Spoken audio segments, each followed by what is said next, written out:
Hi, everyone, and welcome to today's live stream. I'm Kim Coffey, today's host from IFMA. While we wait for everyone to join us, let us know where you're tuning in from. Myself, I'm tuning in from Florida. I'm in a convention center, so facilities are amazing. Today's webinar is over mental health awareness, creating environments that promote inclusion, community, and wellness. Please be sure to put your questions in the chat box for the team to answer during the Q&A during this webinar. With that, I'd like to introduce today's moderator. Now, we do have a slight change. We had originally advertised Sean Levinson, Vice President of ESFM's Center of Excellence, as today's moderator. Unfortunately, Sean has not been feeling this week, and we do wish him our best as he recovers.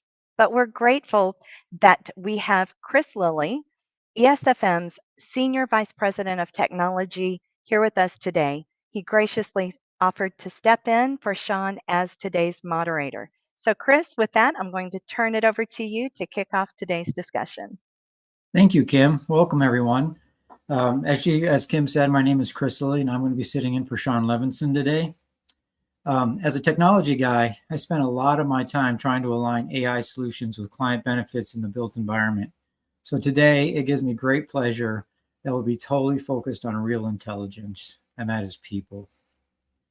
Thank you for allowing ESFM to share ideas on how to create environments that promote inclusion, community, and wellness. We often talk about how to create environments that promote safety and physical wellness, but today we're going to discuss how FMs can create the right environment to promote mental wellness. After all, May is Mental Health Awareness Month. To start, let's introduce everyone in our panel. We have a great cross-functional team today that will share ideas from different perspectives. First up is Natasha Jacques. Natasha is a Senior Director of Diversity, Equity, and Inclusion for ESFM. And if you notice, her glasses match her outfit, so she looks fantastic. Natasha has 20 years of HR and DEI leadership experience.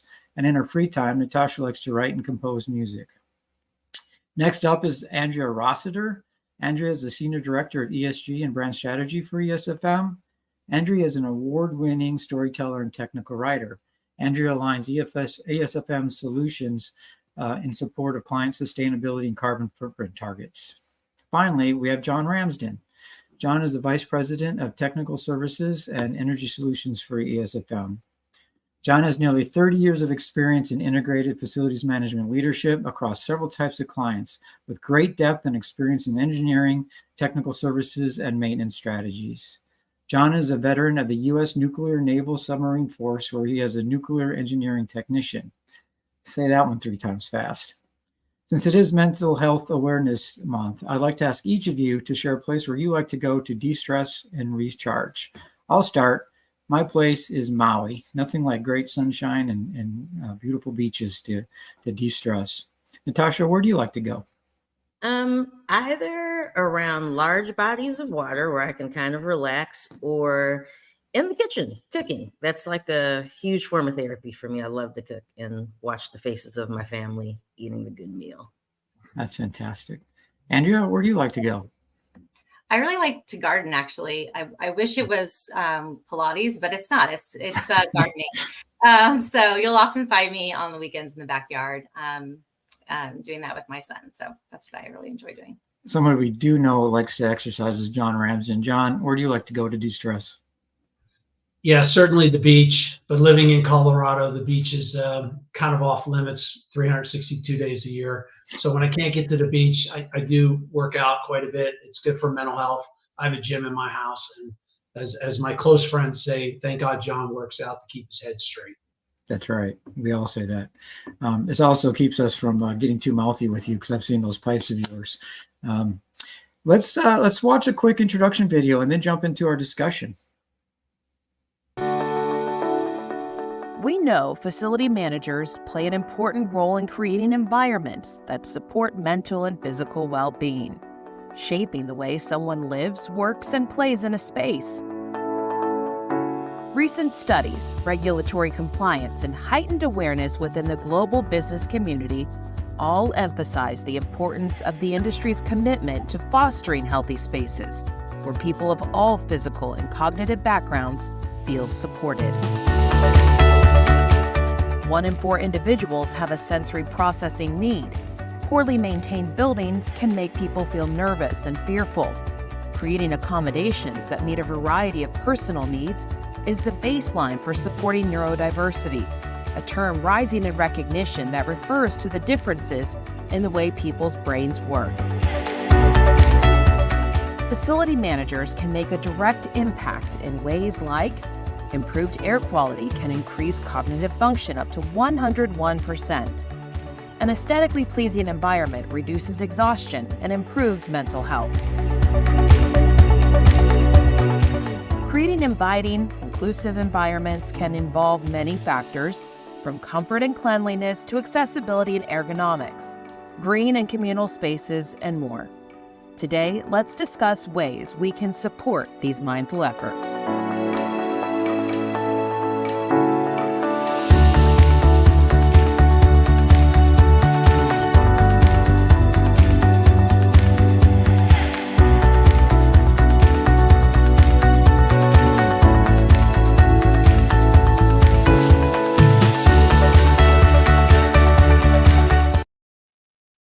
Did you compose that music, Natasha?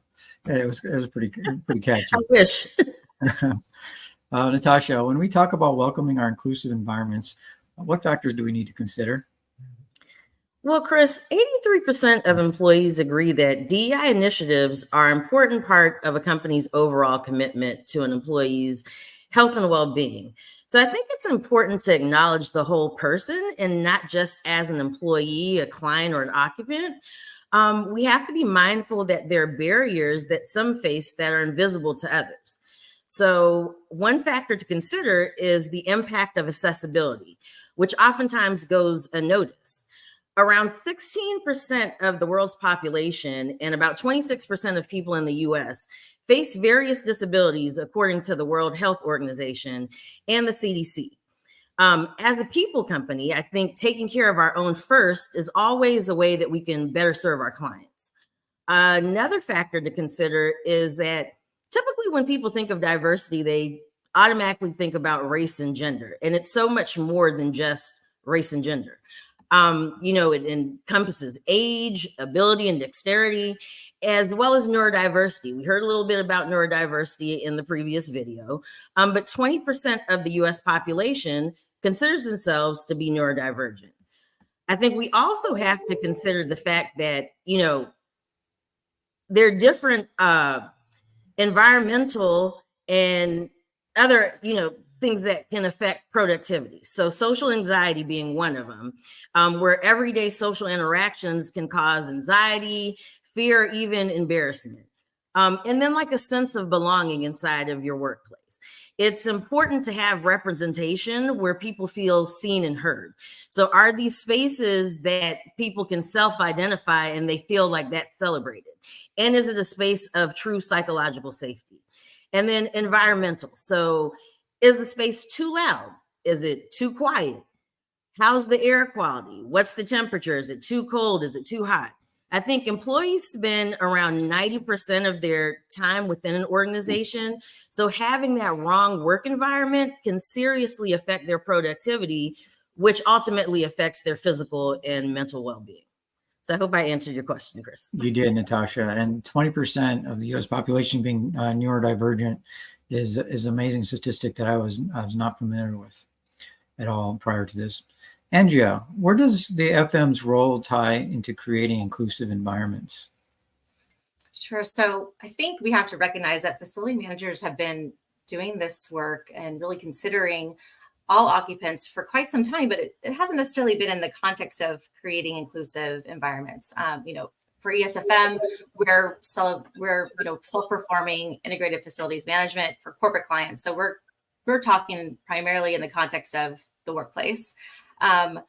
But if I'm at work and I'm uncomfortable in my environment, as Natasha had mentioned, I would submit a work order request. A work order request is a very simple example of how we're all working to create an inclusive environment.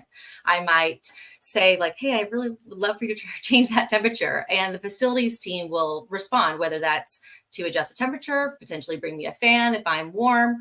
But the point is that I've been heard, my request has been acknowledged, I've been responded to, and I feel valued. And at the workplace, just that process of being listened to, being acknowledged, and getting that response is so beneficial for our mental well-being. It automatically like reduces the stress that we have associated with that environment.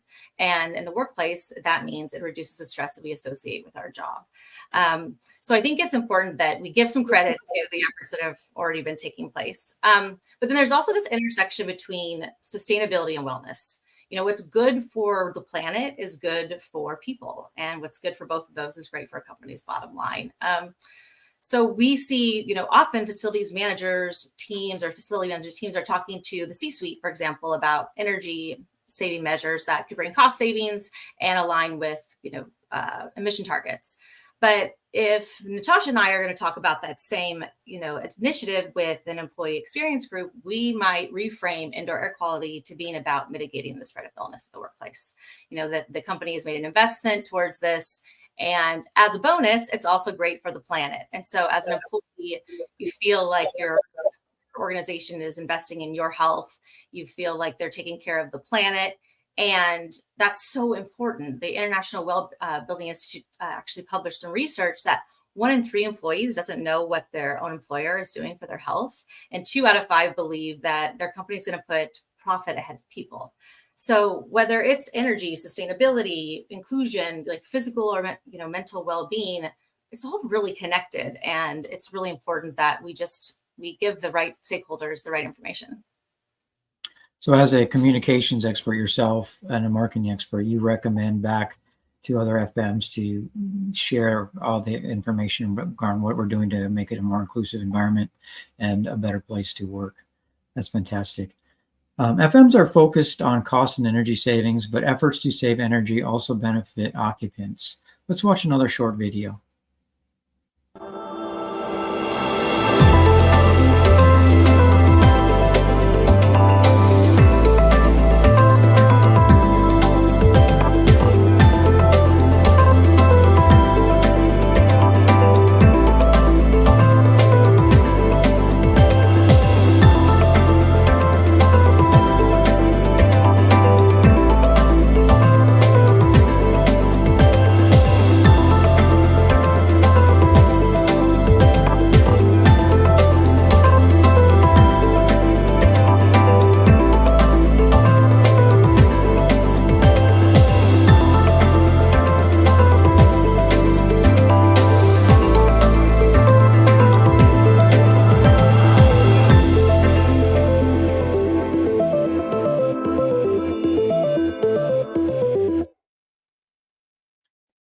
So another video with music that just creates an earworm for me. I'm going to be thinking of that melody all day now.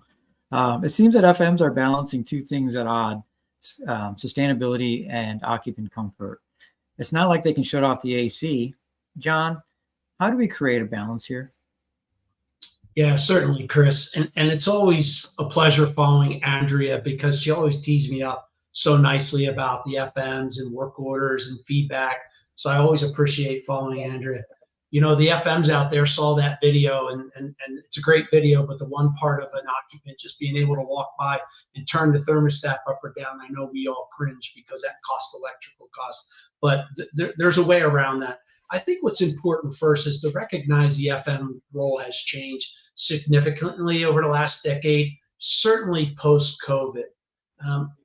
It's important that the FM is transparent and we show the data. We're trying to blend the data, the science, and the occupancy. It looks completely different post-COVID. In the past, it was just magic. I once was an FM 2 decades ago, and we just kind of did stuff. We kept the lights on, we kept the electrical working, we kept the HVAC, and we responded to hot cold calls. And most people didn't know who you were because you just did your job. Today's age, post-COVID, you need to be more visible. Yes, driving more outside air into the building. Yes, it drives cost and utility spend in some cases, but it's essential. Folks want more fresh air. They want greenery. If we could all probably be on the beach working, that would probably be great.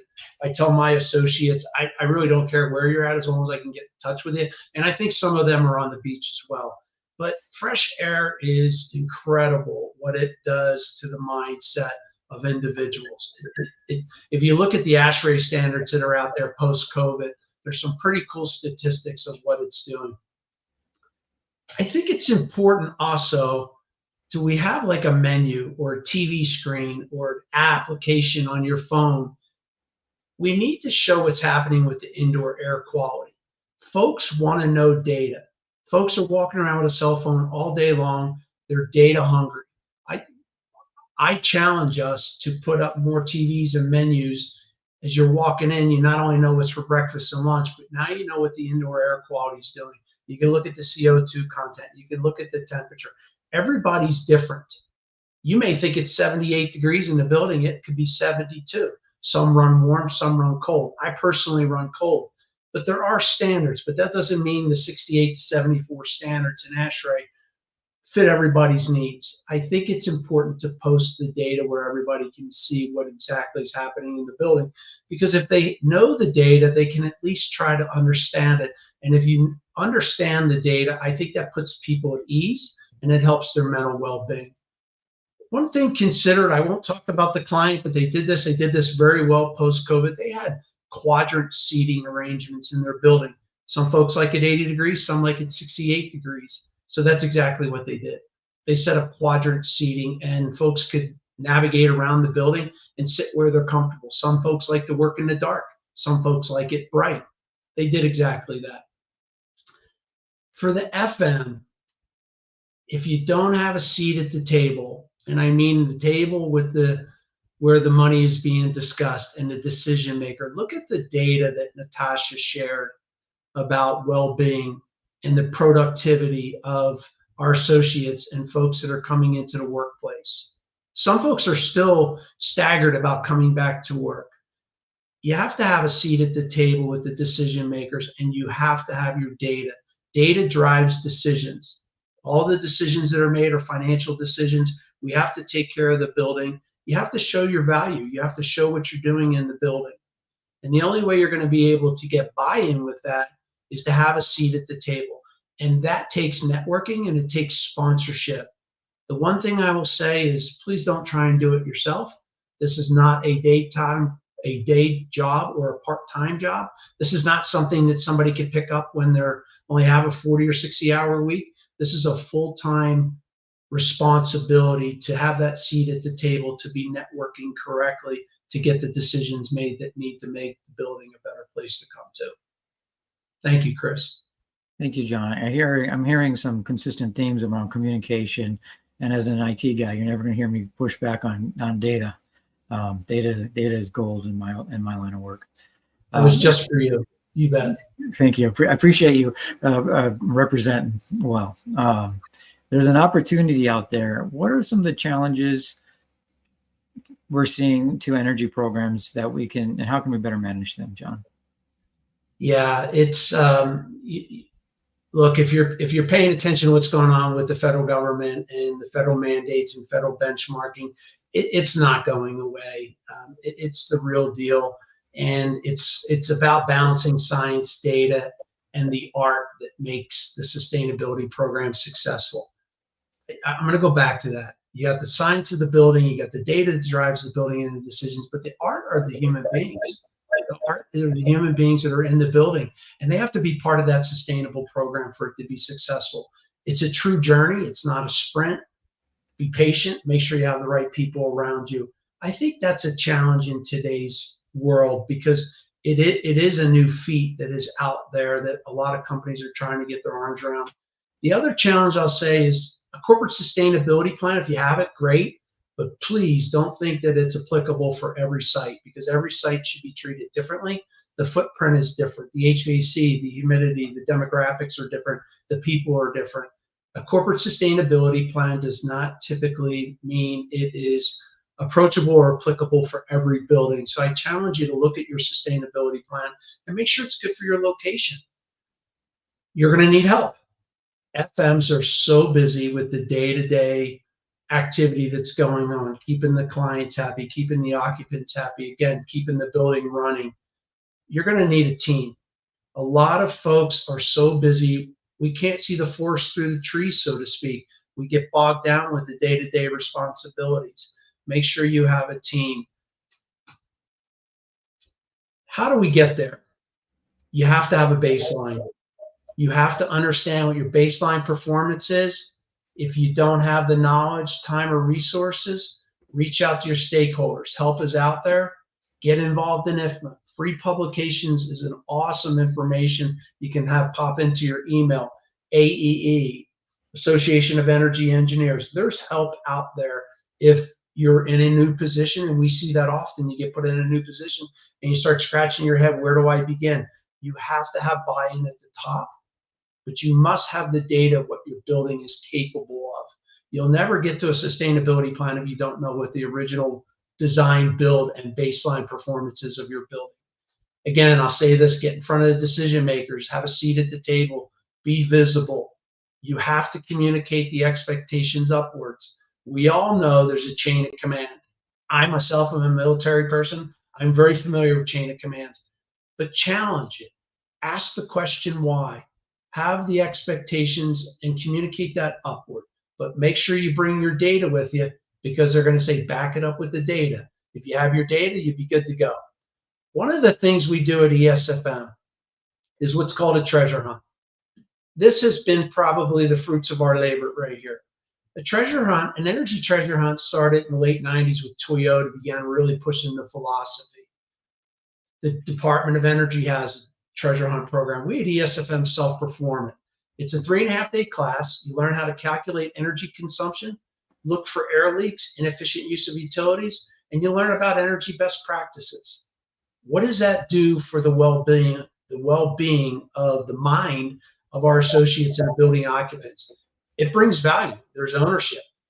It brings value to them. It brings value to the company. The company's going to listen to their associates, particularly more than they're going to listen to a consultant that they're paying money for.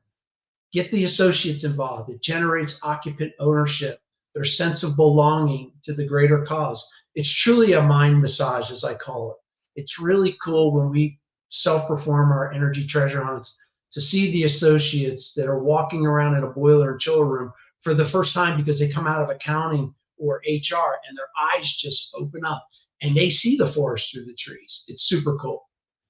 We find that through human behavioral change on our energy treasure hunts can change your energy utility savings up to 30% just on behavioral change. And I don't mean malicious behavioral change. I mean that you can't see the forest through the trees, so you're walking by that leaking air valve for the last 7 years. But somebody that's not used to it and now knows what to look for will pick up that air valve leak, if you will. The little things make the biggest impacts. It does not have to be retrofit, renewable energies. We need to put a solar farm in. Start with the baseline of your building and understand that the little things make big impacts. Why is this important? That's why we're here. May is Mental Health Day. Mental Health Month. Optimizing a building causes healthy environments, which improves mental health dramatically. Well, it's great to know that you can make an impact on sustainability without having to make huge capital investments out of the gate. Achieving 20 to 30% savings on energy just through something as simple as a treasure hunt and behavioral change and fixing the problems that are right before you. Great opportunity for everyone to exploit that as they build their capital plans for some of the bigger investments that they need to make. Engaging occupants in the process is a best practice. Energy treasure hunts are one example that John explained. Natasha, what are some other examples? So I think connecting with employee resource groups is a valuable way to get insight into unique needs for your facilities. ERGs can provide ways to minimize disparities by understanding the unique needs and expectations of different employee groups. These groups help to foster a greater sense of belonging, which ultimately helps them to build that psychological safety that's necessary for associates to thrive. It's also important just to realize that neurodiverse experience, just like all other human experiences, are not monolithic, right? Some people need more stimulation and noise, others less. I'm one of those people that I cannot get any work done around noise. I have to be like in a closed, quiet space. So I totally get that. There are people that may be sensitive to different kinds of noise, light, air pollutants. And that's why these relationships are truly important. Research shows that there are spillover benefits from having neurodiverse programs, and everyone benefits by limiting groupthink and improving just overall company culture. It helps to contribute to creativity, innovation, as well as unique perspectives. Neurodiverse companies have been proven to outthink and outperform heterogeneous spaces.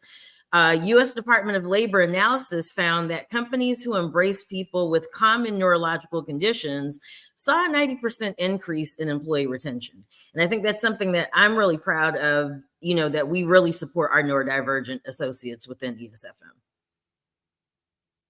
Yeah, Chris, I'd like to chime in there. I think it's super cool. I can remember back in the day where operations was operations, HR was HR, finance was finance. The interactiveness in our company and other companies is tremendous. You would, 10, 15 years ago, I would have thought I would have never heard us all talking in the same circle.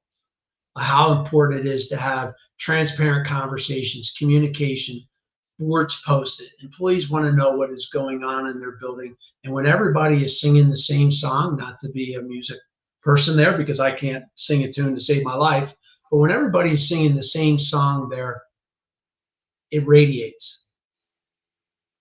And it's really cool to see the HR and the operations folks talking about the same data points.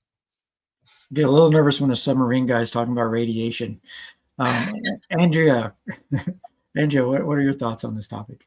Well, I think what's great about what Tasha and John said in different contexts is like this, the idea of like diversity of thought, diversity of people in the conversation, and whether that's communication about what the facilities management team is already doing, or even in just engaging the occupants in the solutioning. So when I made that reference to a work order request earlier, if I'm too warm, the answer might be, sorry, Andrea, we can't turn down the air. But that communication and transparency and the why behind it. And then also, hey, Andrea, we can't turn on the air now. Let's talk about this later. Maybe there's something else we can do to make your space more comfortable. And just the engagement and the solutioning, all of that goes such a long way when it comes to creating an inclusive environment and keeping mental health and the stress related to being in a space in mind when we're putting these programs together. So we pick these up, obviously from each other, but, a Compass Group, ESFM is part of Compass Group, which is a much larger organization. And we have the benefit of being engaged in a number of employee groups like our Diversity, Inclusion and Action Council. And we take that collaboration back to our clients as well. We can show this like mutual vested interest in their goals and in their targets. So we're able to really leverage best practices from all over the organization and take it back to our clients so that they can apply it as well, which I think is a huge benefit. And for us and for all facilities managers, these efforts, the word gets around. Even peer-to-peer, people talk about the great work the facilities management teams are doing, and then marketing and education efforts can just further spread the word outside of that organization into the community that surrounds the building. Thank you. It's nice to see all three of you respond to that question. So that's fantastic. That's a wrap on the basic questions and answers. And I really appreciate the different points of view that we've gotten. From Natasha, we had the human perspective, and from John, the engineering perspective. And Andrea is a great communicator, as you could tell. So just getting three different points of view on the same topic is always great. We do have some questions rolling in. Are you guys ready for some questions that we'll see how they go? The first question is The panel referenced a workplace for many, let me start that over. The panel referenced the workplace for many of their examples, but how does this apply to education and healthcare environments? Why don't we start with Andrea? Andrea, do you have a response to that question? Sure. I think the occupants and their interest in inclusion or energy conservation, that's consistent regardless of what facility type that you're in. We're fortunate at Compass Group because we do have a division dedicated to healthcare, and we have another division dedicated to education. And because we self-perform, we can collaborate with these colleagues specifically on topics that are relevant to their clients. But one of the things that we also get to benefit from with our SSC, our education sector, is it's really like an incubator of the future workforce. So we can see in just a few short years, what the workplace occupants are going to care about, what they want to see. I mean, the generation now that's in education, I mean, they have access to so much information. To John's point, there's so much transparency in everything that they do all day. They're making very educated decisions. And so that will translate into the workplace in just a few short years. And being ahead of that is a benefit that we have because we can tap into that incubator once in a while and get some of that intel. Absolutely. John? Yeah, it's going to be really interesting when this next generation comes out of college and they're in the workforce. They are going to be more vocal. They are going to have more data points. They are going to voice their opinion. And I really believe that that's going to help move things along quicker than what they're moving now with sustainability practices, energy benchmarking report, the regulatory guidelines that are coming out.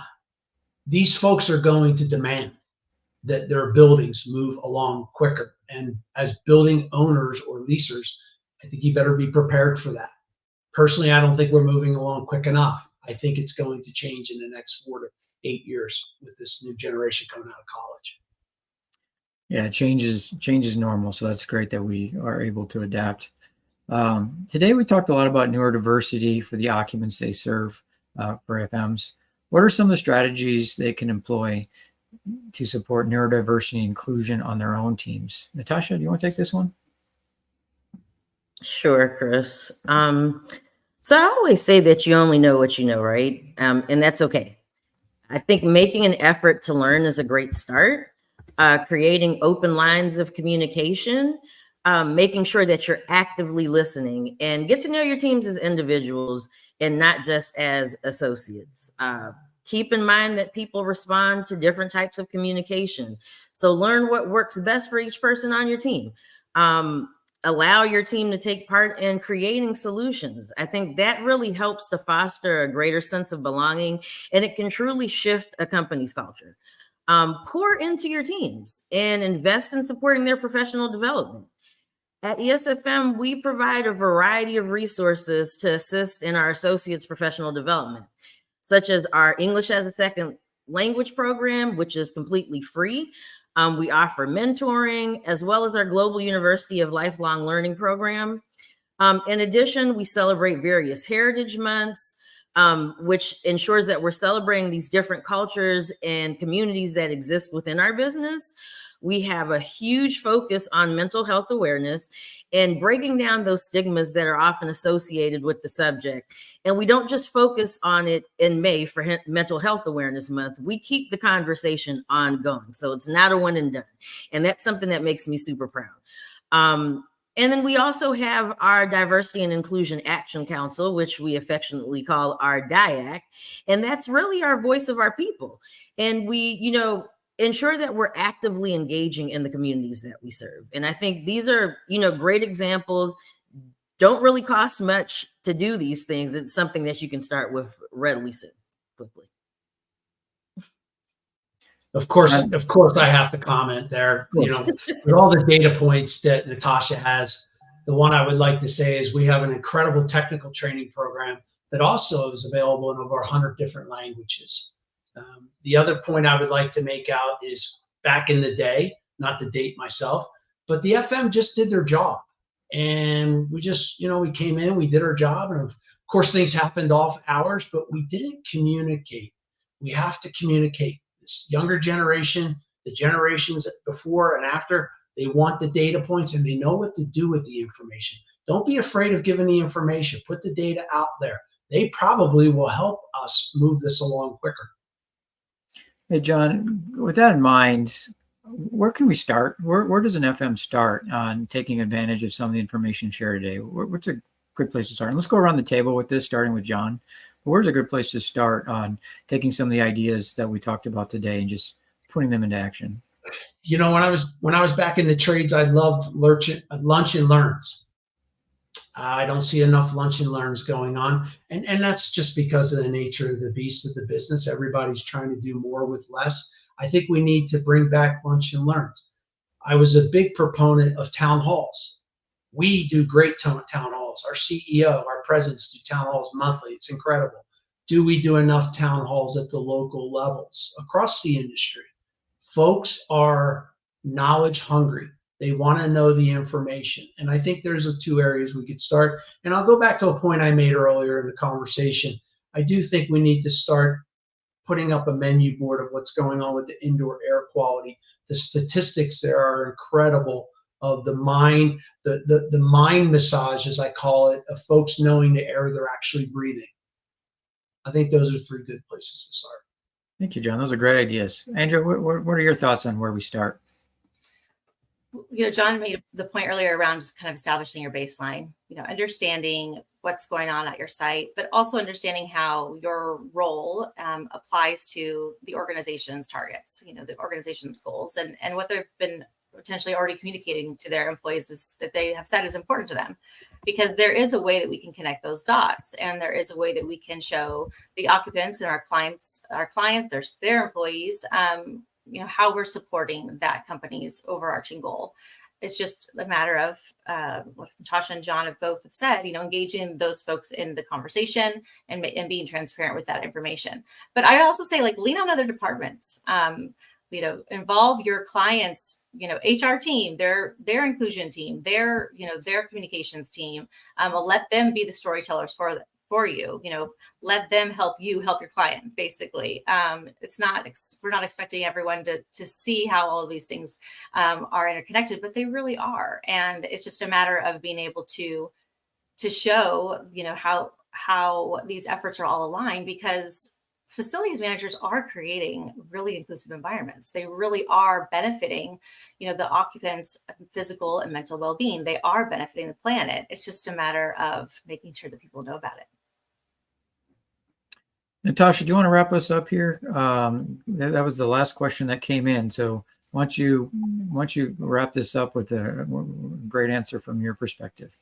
Well, from my perspective, I'm always going to people, right? So I think communication, again, and just having that open line of communication for individuals where they feel comfortable having these conversations, and tap into the resources that you have inside of the business.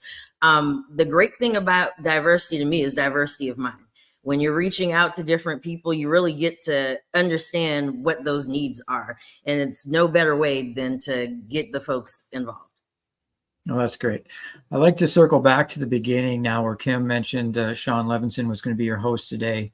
We hope him a quick recovery. Sean is one of the great leaders at ESFM. He's a great friend of mine. So when he asked me to step in, I'm like, dude, anything for you.